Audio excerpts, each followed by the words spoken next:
What is going on, guys? Quality XA here today, and today you can probably hear that my voice is not itself. I'm still trying to record this video, just rounding up some of the weekly information. So, jumping into this. So, first up we have this on Reddit. So, we did get Please Don't Make the Draw, a 3-week-long quest. Now, the draw is actually the last word quest, and Cosmo did actually reply, you will be able to complete the steps at your own pace and won't have to wait on any reset. So really good.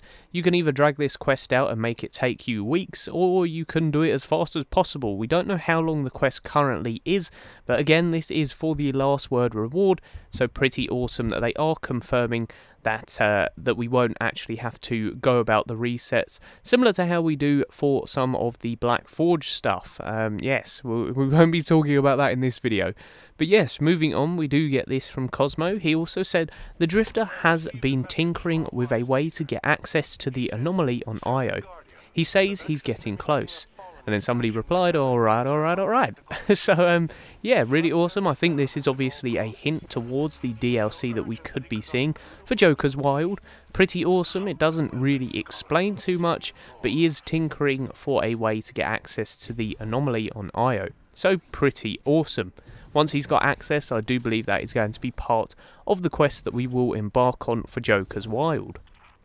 Moving on, I did just want to show you some of these new legendary traits in the database. As you guys can see, we've actually got a classified one here, which looks like 3 enemies in a sniper scope. Could possibly be extra damage when you actually shoot someone and somebody's behind them, something like that. Maybe if you line up 2 people, you can actually kill them with 1 shot if they're body shots.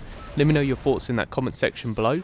We've also got these other traits, so High Noon. Readying this weapon grants a brief period of bonus precision damage, and we have also got Arms Master, so kills with other weapons improves this weapon's damage, and we've got Fistful of Bullets. Melee kills overload the magazine to double its capacity. Pretty awesome. These sound like really awesome traits. I haven't seen these on any weapons as of yet, but if you guys have, please let me know in that comment section below, or what weapons these kind of traits would work well on. Moving on, we do also have this, so centering 99% of a DLC around one game mode is dangerous road to go down, and I think the player base will suffer come March. So Cosmo said, I'm not going to reveal anything today, but I will say while the season of the Drifter is themed around that shady character who introduced you to Gambit, he will be asking you to do more than just play Gambit next season. So pretty awesome. We don't obviously hear too much about what this DLC will entitle, but it won't just be playing Gambit, which is really awesome. So hopefully it is as good as the Black Armory. That's just a personal opinion. I do think the Black Armory was pretty decent, although some of the quests and some of the way you had to go about some stuff was pretty long. I do believe they will rework and sort something out for this DLC. So pretty awesome, and really cannot wait for that. Next up then, guys, we do actually have the Gambit feedback request. So we did actually get this from Cosmo. He said, hello Reddit, we would like to get your feedback on Gambit, specifically possible tuning and QOL changes for this mode. We aren't looking for sandbox feedback, so Queen Breaker per se, but don't worry, I will continue to make sure your weapon and ability feedback make it to the devs. Even if you don't have prescriptive changes to suggest, feel free to share specific things you like or dislike about the mode. It all helps, thanks for sharing. So very exciting. I personally am quite a big fan of Gambit. I think it's a very good mode. I don't think they've executed it the best as what it could be. I do think there's so much more potential, so let's hope that it gets the expansion and some of the changes that it does need to make it a lot more interesting.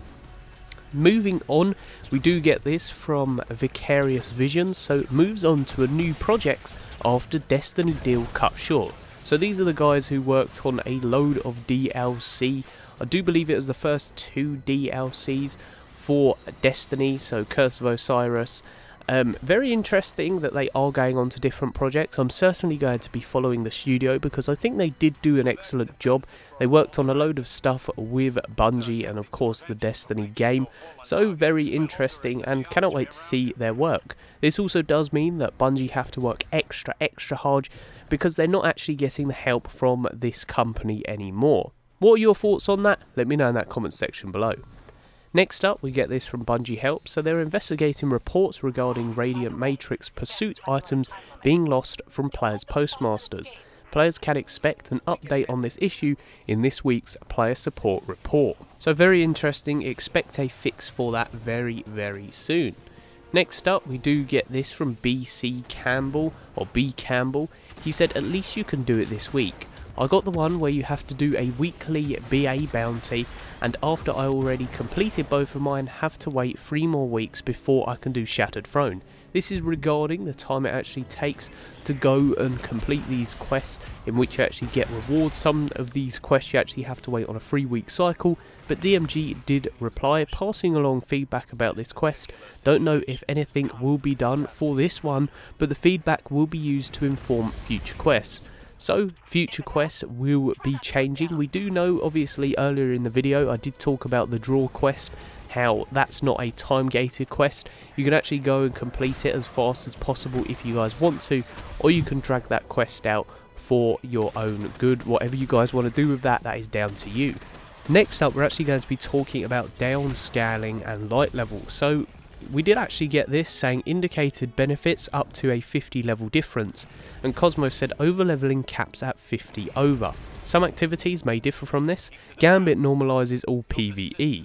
So if you guys are actually going to be jumping on and playing game modes where it actually requires, let's say, light level 400, if you're light level 450, that is the minimum you need to actually be to have the most damage in what you can do. Anything higher isn't pointless, it just means that you won't be doing any more damage or anything like that unless you're actually hitting above that 50 level cap.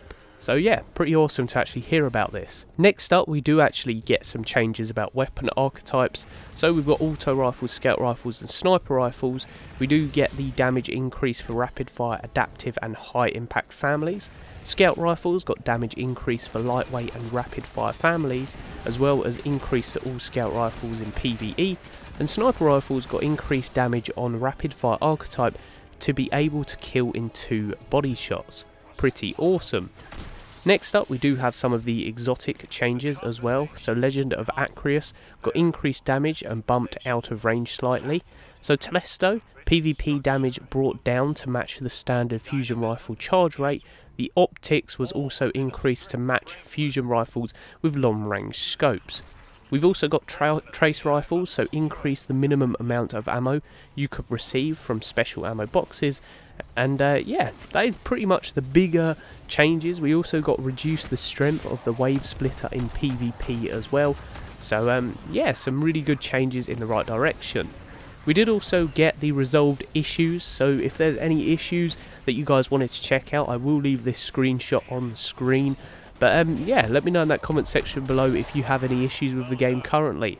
But that is pretty much the video, guys. If you enjoyed, a like would be much appreciated, as well as subscribing if you guys are new around here. But as always, peace out, and I hope you enjoyed.